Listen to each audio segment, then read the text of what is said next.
Also press red subscribe button and hit the bell icon for daily notification.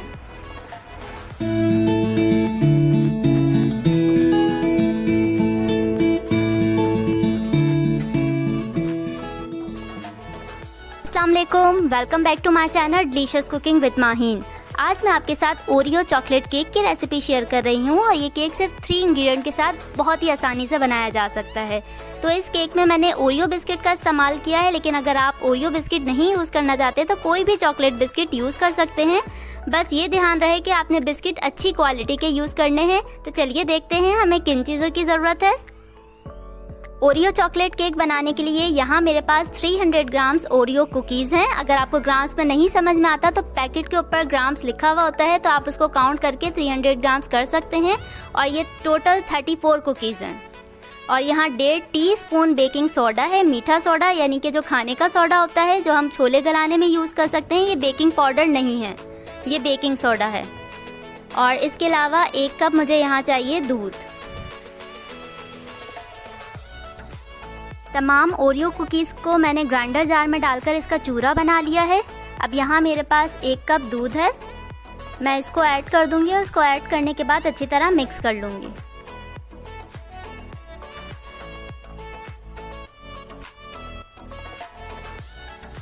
और ये मैंने सारा दूध डाल दिया है और इसको मिक्स करने के बाद मैं इसको 5 मिनट तक स्टे दूँगी। और यहाँ पर जो बेकिंग सोडा रखा हुआ है मैं इसको अभी ऐड नहीं करूँगी, इसको हम लास्ट में ऐड करेंगे, क्योंकि बेकिंग सोडा डालने के बाद हमें इमीडिएटली इसको फ़ौरन से बेक करना होता है। जिस भी रेसिपी में या केक में हम बेकिंग सोडा यूज़ करते हैं इसको हम फ़ौरन से बेक करेंगे, नहीं तो वो ख़राब हो जाएगा। तो यहाँ पर अच्छी तरह इसको 5 मिनट तक स्टे देंगे ताकि दोनों चीज़ें अच्छी तरह मिक्स हो जाएं, और बेकिंग सोडा लास्ट में ऐड करेंगे। तो जब तक हम स्टे दे रहे हैं अपने बैटर को, तो तब तक हम अपने पैन को रेडी कर लेंगे। तो सबसे पहले हम इसको ग्रीस कर लेंगे।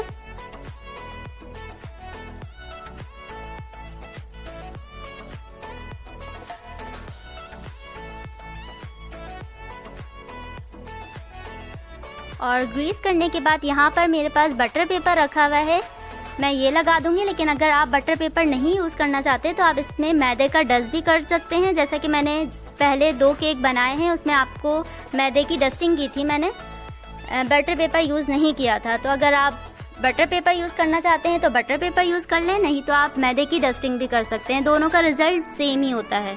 तो बटर पेपर लगाने के बाद मैं बटर पेपर के ऊपर से भी ग्रीसिंग कर लूँगी ताकि हमारा केक आसानी से बाहर आ जाए।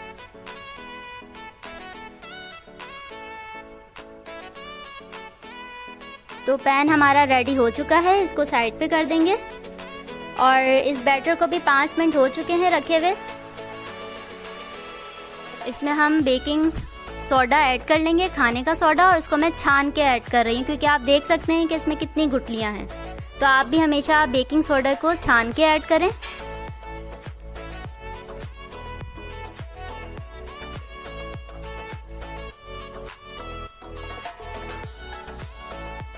और इसको ऐड करने के बाद हम अच्छी तरह मिक्स कर लेंगे।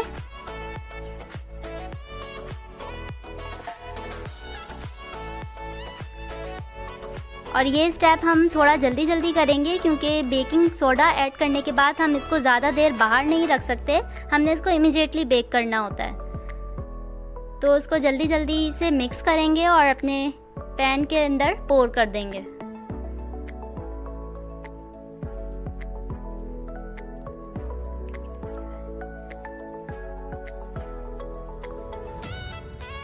तो यहाँ बहुत ही क्रीमी सा चॉकलेटी बैटर तैयार है और ये थोड़ा सा शाइन भी कर रहा है, तो इसका मतलब है कि ये अच्छी तरह रेडी हो चुका है।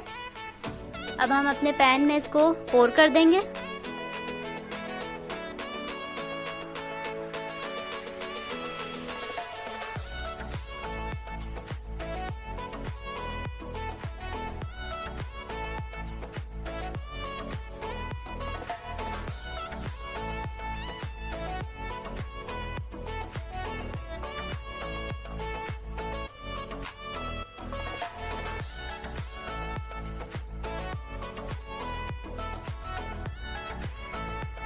पोर करने के बाद हम इसको 2 से 3 दफ़ा अच्छी तरह टैप कर लेंगे ताकि तमाम एयर बबल बाहर आ जाएं। तो पतीली पे यहाँ पे मैंने चूल्हे का स्टैंड रख दिया और उसको मैंने पहले से प्रीहीट नहीं किया था। और इसमें हम पैन रख देंगे, उसको ढककर तकरीबन मैं 20 मिनट के लिए मीडियम फ्लेम पर बेक करूँगी और उसके बाद मैं इसकी फ्लेम को लो कर दूँगी। 20 मिनट मैंने केक को मीडियम फ्लेम पर बेक किया और 20 मिनट बाद मैंने इसकी फ्लेम को लो कर दिया था और लो फ्लेम पे तकरीबन 40 मिनट तक बेक किया। तो तकरीबन मुझे 1 घंटा लगा उसको बेक करने में। और आप देख सकते हैं कि नाइफ बिल्कुल क्लीन बाहर आई है, तो इसका मतलब है हमारा केक बेक हो चुका है। उसको मैं बाहर निकाल कर ठंडा कर लूँगी। केक को मैंने बाहर निकाल लिया है। मैं इसको काउंटर टॉप पर ही रूम टेम्परेचर पर ठंडा कर लूँगी। ना हम इसको पंखे के नीचे रखेंगे और ना ही AC वाले रूम में रखेंगे। वैसे तो केक हमारा बहुत सॉफ्ट तैयार हुआ है, लेकिन अगर आप इसको मज़ीद सॉफ्ट करना चाहते हैं तो उसके लिए मैं शुगर सिरप तैयार कर रही हूँ। शुगर सिरप बनाने के लिए यहाँ मेरे पास आधा कप पानी है और तकरीबन 4 टेबल स्पून शुगर ऐड कर दूँगी मैं इसमें। और शुगर को पानी में अच्छी तरह मिक्स कर लेंगे। और मिक्स करने के बाद एक बॉयल आने का वेट करेंगे। चीनी पानी में हल हो चुकी है और मैंने इसको तकरीबन 1 मिनट तक मज़ीद पका लिया था।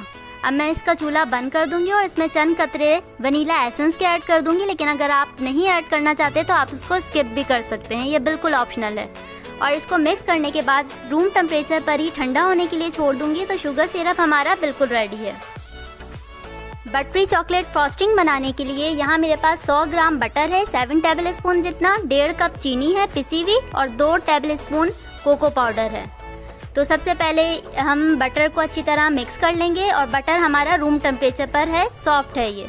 तो मैं इसको अच्छी तरह मिक्स कर लूँगी। मक्खन को बीट करते हुए 1 मिनट हो चुका है।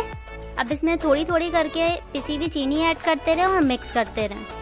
सारी एक साथ ऐड नहीं करेंगे, क्योंकि अगर हम सारी एक साथ ऐड कर देंगे तो हमें बीटिंग में प्रॉब्लम होगी। इसलिए थोड़ी थोड़ी ऐड करते जाएं और इसको बीट करते रहें।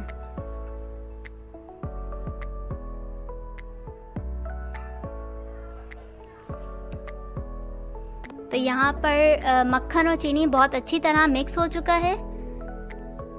अब ये थोड़ी सी बची है, मैं ये भी ऐड कर लूँगी और इसको अच्छी तरह मिक्स कर लूँगी।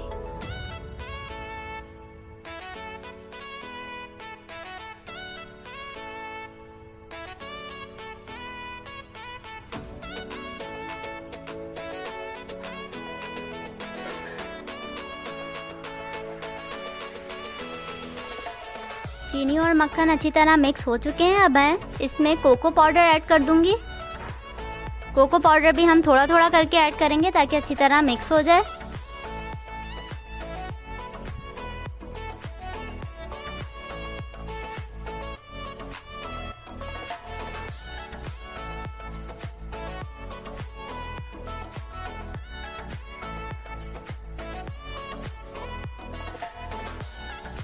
अब जो बचा हुआ है ये सारा ऐड करके इसको अच्छी तरह मिक्स कर लेंगे।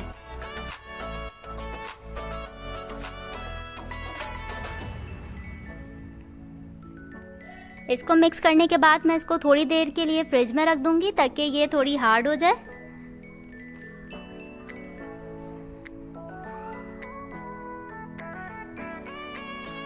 और मज़ेदार सी बटरी चॉकलेट फ्रॉस्टिंग हमारी बिल्कुल रेडी है।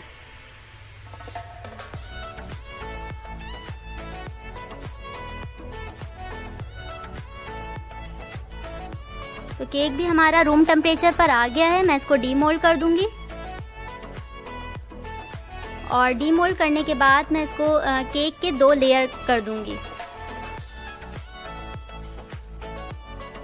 और यहाँ पर मेरे पास शुगर सिरप है जो मैंने पहले तैयार किया था। मैं शुगर सिरप से इसको अच्छी तरह सोक कर लूँगी।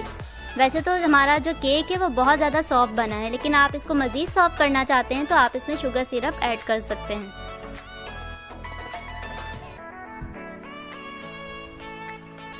तो मैं दोनों लेयर पे अच्छी तरह इसको सोक कर लूँगी।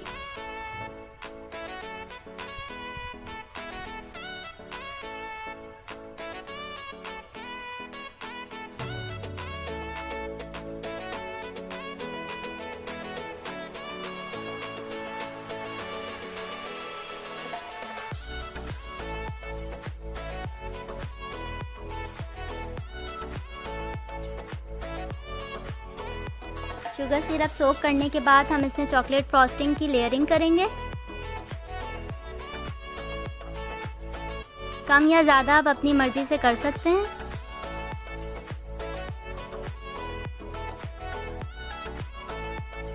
इसको अच्छी तरह पूरे केक पर हम फैला लेंगे।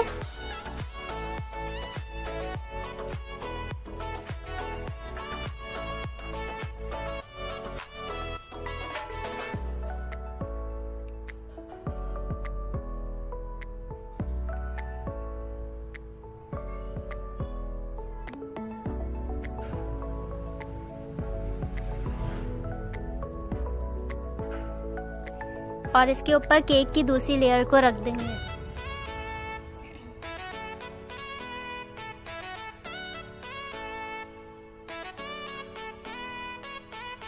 और ऊपर से भी मज़ेदार सी जो हमारी बटरी चॉकलेट फ्रॉस्टिंग है,